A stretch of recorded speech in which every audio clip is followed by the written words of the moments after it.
Hello കുട്ടീസ്, welcome back to Xylem learning. It's me Anuragna, നിങ്ങളെ സ്വന്തം അനു മിസ്സാണ്. ഓക്കെ, മക്കൾ എല്ലാവരും നല്ല അടിപൊളിയായിട്ട് നിങ്ങളെ സ്കൂളിലെ ഓരോ ചാപ്റ്റേഴ്സുകളും പഠിച്ചുകൊണ്ടിരിക്കുന്നുണ്ടായിരിക്കും. സോ ഇനി നമ്മൾ ഓണപരീക്ഷ ഇങ്ങ് എത്തിക്കഴിഞ്ഞു അല്ലേ. അപ്പോൾ ഓണപരീക്ഷയ്ക്ക് വേണ്ടിയിട്ട് നിങ്ങൾ എല്ലാവരും പ്രിപ്പയർ ചെയ്യുന്നുണ്ടായിരിക്കും. സോ ഈ ഒരു ചാപ്റ്റർ നിങ്ങൾക്ക് എന്തായാലും എക്സാമിന് അത്രയും പ്രധാനപ്പെട്ട ഒരു ചാപ്റ്റർ ആണ്. സോ ചാപ്റ്റർ നമ്മളെ മൂന്നാമത്തെ ചാപ്റ്റർ ആണ് വോളിയം അല്ലെങ്കിൽ വ്യാപ്തം. അപ്പൊ ഇതിനകത്ത് നിങ്ങൾ ഏറ്റവും ഇമ്പോർട്ടന്റ് ആയിട്ട് പഠിക്കേണ്ടതും വോളിയത്തെ കുറിച്ചാണ്.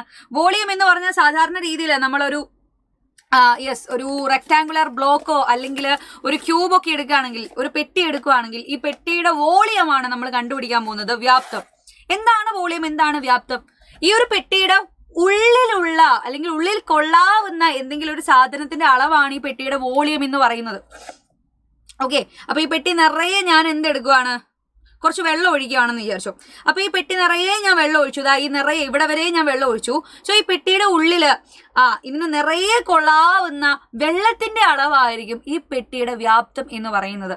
സോ സിമ്പിൾ ആയിട്ട് പറയുവാണെങ്കിൽ വ്യാപ്തം കണ്ടുപിടിക്കാൻ ഭയങ്കര എളുപ്പമാണ്. അതിനാകെ നിങ്ങൾ ആ ഇക്വേഷൻ, നമ്മളെ തമ്മിൽ കൊടുത്ത ഇക്വേഷൻ പഠിച്ചാൽ മാത്രം മതി.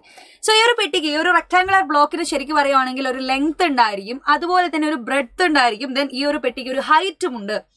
ആകെ നോക്കേണ്ടത് നീളമുണ്ട്, ദെൻ വീതിയുണ്ട്, ഉയരമുണ്ട്.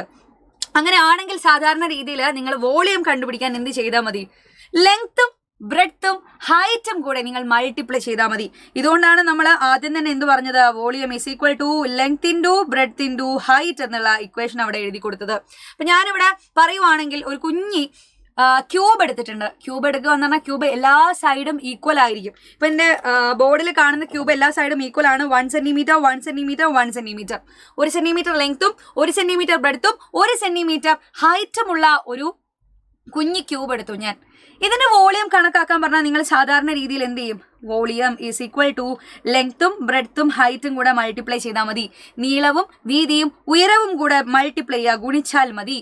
സോ നീളവും 1 സെന്റിമീറ്റർ ആണ്, വീതിയും 1 സെന്റിമീറ്റർ ആണ്, ഉയരവും 1 സെന്റിമീറ്റർ ആണ്. സോ 1 × 1 × 1 എന്ന് പറഞ്ഞാൽ നമുക്ക് ഉറപ്പായിട്ടും 1 തന്നെയാണ് കിട്ടുക ഇല്ലേ. ഒന്നിനെ അതേ നമ്പർ കൊണ്ട് മൾട്ടിപ്ലൈ ചെയ്താലും 1 തന്നെയല്ലേ കിട്ടുക. ഓക്കെ, ഒന്നിനെ 1 കൊണ്ട് മൾട്ടിപ്ലൈ ചെയ്താൽ കേട്ടോ, ഒന്നിനെ 1 കൊണ്ട് മൾട്ടിപ്ലൈ ചെയ്താൽ നമുക്ക് 1 തന്നെയാണ് കിട്ടുക.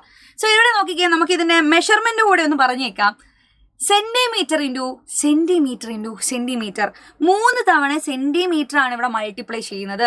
So centimetre into centimetre into centimetre, 3 തവണ സെന്റിമീറ്റർ മൾട്ടിപ്ലൈ ആണെങ്കിൽ നമുക്കതിനെ സെന്റിമീറ്റർ ക്യൂബ് എന്ന് പറയാം. 3 ടൈംസ് ആണ് അവിടെ സെന്റിമീറ്റർ മൾട്ടിപ്ലൈ ചെയ്തത്. അതാണ് സെന്റിമീറ്റർ ക്യൂബ് അല്ലെങ്കിൽ ക്യൂബിക് സെന്റിമീറ്റർ എന്നുള്ള രീതിയിൽ അവിടെ യൂണിറ്റ് വരുന്നത്. സോ വോളിയത്തിന്റെ യൂണിറ്റ് സെന്റിമീറ്ററിൽ പറയാൻ പറഞ്ഞാൽ നിങ്ങൾ എങ്ങനെയാ പറയാ? Centimetre cube. ഇനി ഒരു പക്ഷേ മീറ്ററിലാണെങ്കിലോ എന്താ പറയാ? മീറ്റർ ക്യൂബ് എന്നാ പറയാ, മീറ്റർ ക്യൂബ്. ഓക്കെ, അപ്പൊ ഇതാണ് വോളിയത്തിന്റെ എന്തെന്ന് നിങ്ങൾ മനസ്സിലാക്കണം, യൂണിറ്റ് എന്നുള്ളത് നിങ്ങൾ മനസ്സിലാക്കുക. ദെൻ വ്യാപ്തം അല്ലെങ്കിൽ വോളിയം കണ്ടുപിടിക്കാനുള്ള ഇക്വേഷൻ എന്ന് പറയുന്നത് എന്തായിരുന്നു? വോളിയം ഈസ് ഈക്വൽ ടു ലെങ്ത്തും ബ്രെഡ്ത്തും ഹൈറ്റും കൂടെ മൾട്ടിപ്ലൈ ചെയ്യുന്നതാണ്. സോ ഈ ഒരു ബേസിക് ആയിട്ടുള്ള ഐഡിയ ഉണ്ടെങ്കിൽ ഈ ഒരു ചാപ്റ്ററിലെ എല്ലാ ക്വസ്റ്റ്യൻസുകളും നമുക്ക് ചെയ്യാൻ വേണ്ടി പറ്റുന്നതായിരിക്കും. സോ എക്സാമിന് ഈ ഒരു ചാപ്റ്ററിൽ നിന്ന് ഇമ്പോർട്ടൻ്റ് ആയിട്ട് ഏത് ചോദ്യമാണ് വരിക എന്നുള്ളതായിരിക്കും നിങ്ങൾക്ക് ഏറ്റവും കൂടുതൽ അറിയേണ്ടത് അല്ലേ. അപ്പൊ അതൊക്കെ നമുക്ക് പഠിക്കണം. അതിന് ബേസിക് ആയിട്ട് നിങ്ങൾ ഇപ്പൊ ഈ ഒരു കാര്യം മനസ്സിലാക്കി വെച്ചോളാം. ദെൻ ഫ്രണ്ട്സിനും കൂടെ ഈ ഒരു വിവരം ഷെയർ ചെയ്ത് കൊടുക്കുക. സോ എക്സാമിന് ചോദിക്കുന്ന ക്വസ്റ്റ്യൻസ് ഒക്കെ ആയിട്ട് ഞാൻ അടുത്തൊരു ക്ലാസ്സിൽ വരുന്നതായിരിക്കും. അതിന് മുൻപേ നിങ്ങളോട് പറയാനുള്ളത്, നമ്മളുടെ ഓണപരീക്ഷയുടെ ഒരു മോഡൽ ക്വസ്റ്റ്യൻ പേപ്പർ നമ്മളുടെ വജ്ര ബാച്ച്, സൈലത്തിന്റെ ഓൺലൈൻ ട്യൂഷൻ ബാച്ച് ആയിട്ടുള്ള വജ്ര ബാച്ചിൽ നിങ്ങൾക്ക് പ്രൊവൈഡ് ചെയ്യുന്നുണ്ട്. ആരെങ്കിലും നമ്മുടെ വജ്ര ബാച്ചിലേക്ക് ജോയിൻ ചെയ്യാൻ മറന്നിട്ടുണ്ടെങ്കിൽ താഴെ കാണുന്ന നമ്പറിൽ കോൺടാക്ട് ചെയ്യുക. അപ്പൊ വേഗം തന്നെ എന്ത് ചെയ്യുക, നിങ്ങളെ അഡ്മിഷൻ ഉറപ്പുവരുത്തുക. ഇപ്പോൾ ഒരു മൺസൂൺ ഓഫർ പ്രമാണിച്ച് 10% ഡിസ്കൗണ്ടിലാണ് നിങ്ങൾക്ക് ബാച്ച് പർച്ചേസ് ചെയ്യാൻ പറ്റുന്നത്. അപ്പൊ സമയം കളയണ്ട. അതിന്റെ കൂടെ ഇതിന് അടുത്ത ക്വസ്റ്റ്യൻസ് ആയിട്ട് ഞാൻ അടുത്തൊരു ക്ലാസ്സിൽ വരുന്നതായിരിക്കും. അതുവരെ ബൈ ബൈ, സീ യു.